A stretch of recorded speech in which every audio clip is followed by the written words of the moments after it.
Magandang araw mga kapolitika at welcome back dito sa ating YouTube channel. Sa vlog na ito ay ating panunuorin kung paano nga ba naging magkaibigan itong si Michelle Gumabaw at si Alyssa Valdez. Ating panunuorin yung kanilang interview at magbibigay rin po tayo ng update dito sa ating PVL All Filipino Conference. Pero bago ang lahat ay huwag kalimutang mag-like at mag-subscribe muna kayo dito sa ating YouTube channel para updated kayo sa ating mga latest issue. So bago po natin panonoorin itong clip ng video ng interview ni Alyssa Valdez at ni Michelle Gumabaw is magkakaroon lamang po tayo ng update mga kapolitika. So yung maging start po ng ating PVL All Filipino Conference ay sa November 5. So less than a month na lang po yung ating antayin at talagang magkakaroon na po tayo ng pangmalakasang bakbakan dito sa ating PVL. Okay, at recently is meron rin kasing kumakalat na mga balita na itong si Riri Meneses at itong si Molina ay alis na daw ng Signal or hindi daw sila ni-renew, but according dito sa mga usap-usapan online may mga kumpirmasyon na hindi naman pala aalis or hindi mawawala sa Signal itong dalawang key players ng kanilang kupunan. Okay, so dito mga kapolitika nakita rin natin na nagkakaroon ng trainings itong iba't ibang team at nakita rin natin sa mga social media na puspusan na rin ang training ng Creamline Coal Smasher. But yung ating panonoorin sa ngayon is itong interview nga ni Alyssa Valdez at ni Michelle Gumabaw, kasi sinabi nila dito kung paano nga ba hindi daw ini-expect ni Michelle na maging magkaibigan sila nitong si Alyssa Valdez. At dito rin ay na-mention ni Alyssa Valdez at ni Michelle yung kanilang rivalry doon sa UAP. So doon ay talagang hindi ini-expect ni Michelle rin na maging magkaibigan sila ni Alyssa Valdez, at meron pa nga mga moments sometime na nanghihingi ng payo itong si Michelle dito kay Alyssa Valdez, most especially sa kanyang love life, na kung saan ay minsan rin sa pagiging busy ni Alyssa Valdez ay hindi na rin niya minsan nakakausap itong si Michelle Gumabaw, but alam naman nila sa isa't isa na sila ay magkaibigan pa rin dito sa kailang kupunan na Creamline Coal Smasher. So heto at panunuorin na po natin yung clip ng kanilang interview. But our roommates are kind of set. Yes. So because, mostly ganun na. Yeah, ganun na. I mean, you have to know kasi like sleeping patterns, correct, sleeping habits. Talagang yung galaw ng bawat isa. So it's just like having an actual living partner or roommate, diba? So yes, I'm with the snack friends all the time. So kumbaga, basang-basa mo na tong dalawang to. Yes, basically. Pero pag may opportunity, ako yung tinatanggal nila sa room. and that's because, why?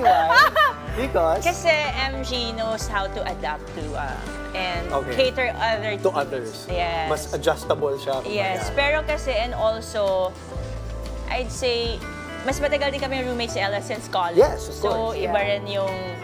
Tsaka minsan naghihiwalay talaga kami nila. Like, para lang to balance everything. Dito or kailangan ng ano dito, ate dito. So, yun yung role naman. Okay. Which brings me to, I think, the next picture. Ito, special request ko to kasi I wanted, not a lot of people talk about this kind of relationship that you have. So, you know, and the reason why I want to give time to this, I've covered your careers, obviously, from college and all that. You've been fierce rivals. You did not start your PVL careers together also. And then you eventually ended up together. And then you eventually ended up, you know, really, really close, deep friends. Yeah. Not a lot of people talk about that. Maybe that didn't even expect that at the start. Yes. Maybe even more, you know, critical of it or something. So please explain to us, how did this friendship come about and why has it lasted so long for both of you? I don't know. Honestly, when I got to Creamline, I didn't know that Alyssa and I would be close or would click. Because I felt like before Creamline, I never got to sit down and talk to her or have a conversation at all. As in, kaya nga sabi ko, wala fierce talaga. Oh, right. So, I didn't know how we would be as friends kasi sometimes we're really super opposite. But not siguro, sometimes. all the time. All the time. So siguro yun din yung naging close sa amin. Like, we were opposite but we're also alike in ways that matter. And this is something siguro we both didn't expect, but I think what we like, what I like about Lai and I is it's really a friendship na hindi mo kailangan sobrang mag-effort. Yeah? Like, there are times na hindi namin kailangan mag-usap, pero alam namin yung, Gets that. like, okay, she's there, I'm here. Like, we're super chill. Like, and I think ganun din kasi kaming tao talaga when it comes to friends. So, that's why, super naging close kami. What's your explanation, Lai, about this friendship?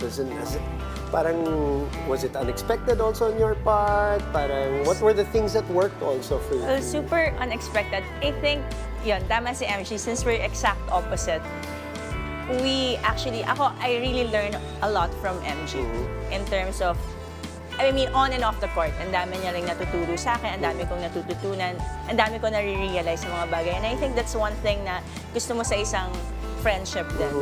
The things that, alam mo yun, natututo ka pa rin and hindi kayo, and you have one goal. It's just so weird. We have always that goal in our lives to achieve also. Right. And you're super Parehas. competitive, both of you individually. Yeah, parehas yung goals namin. But at the end of the day, we reach our goals in different manners. Right. But may matututunan ako kung paano niya magagawa yung goal niya. I hope she get to learn Eliza's my something. calm. Is she? Eliza's my conscience. Is that what it is? Yes, she's my voice of reason most of the Okay, time. okay. So, siya yung magsasabi sa akin na, MG, pag-isipan mo muna. Siya yung laging ganun. Kasi nga, super magkaiba kami. Right. Like, I'm very emotional and very upfront. Siya naman yung very, okay, maybe you stop and think. MG, stop and think. So, I think dun lang. But one thing na pareho kami is our work ethic. Right? So, I think dun din kami nag-bond. Yun yung The unang common point competitiveness. niyo. Yeah. Serving for the Bulls national, Ella De Jesus.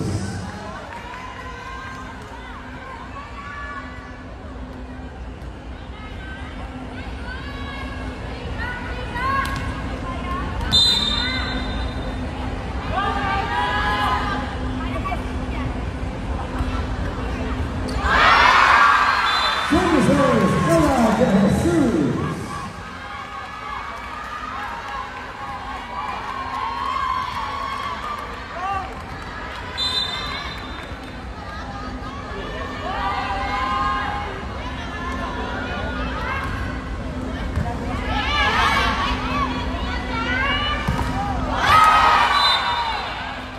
Sasakan Kamiyu.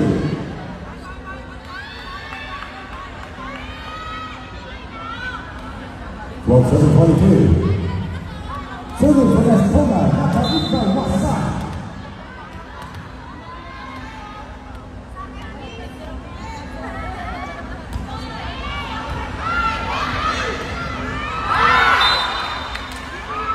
Papachaya Pontara.